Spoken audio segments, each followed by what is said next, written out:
Tiesiog norim jums padėti. Labai draugiškai, labai su meile. Ne, rimtai sakau. Nueikit iš pažinties, nes paprasčiausiai Sodomija veda į pragarą. Realiai yra realios daugybė. Ir Kristaus mokymas, yra ir Dievo paties mokymas. 2000 metų. Mes turim krūvą čia citatų, bet jūs pabandykit mąstyti pradžiai. O jeigu nemastysim, net nebandysim diskutuoti, kas iš to bus, nu tai šypsomės, bet čia žinokit nejuokinga visiškai.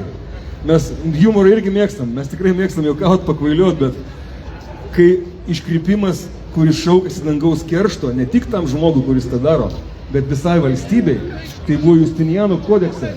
Geriausiam Romos teisės kodekse parašyta, kad iškrypimas, homoseksualizmo propagavimas šaukėsi bausmės visai tą imperijai. Tai buvo geriausias teisės kodeksas, tai 100 metų, 1500 metų sukaupta Romos teisė, jau katalikiška Romos imperija, civilizuota, kur buvo uždrausta nukryžiavimo bausmė, religinė prostitucija, buvo kovojama su homoseksualizmu, Romos imperija jau tada katalikiškoje, taip, tai yra civilizacija.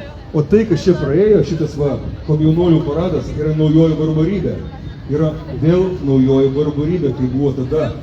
Žinot, nuo ko pradėjo švedai? Švedai pradėjo nuo protestantizmo revoliucijos, paskui liberalizmas, taip toliau neomarksizmas, gėjų paradai ir dabar švedų mokslininkas vienas reikalauja, kad kanibalizmą įteisinti Švedijoje. Ačiū Jums. Geros dienos. Ir tiesiog, kaip sakėm, go to confession, save your soul. Eikit iš pažinties, gelbėkit savo sielą.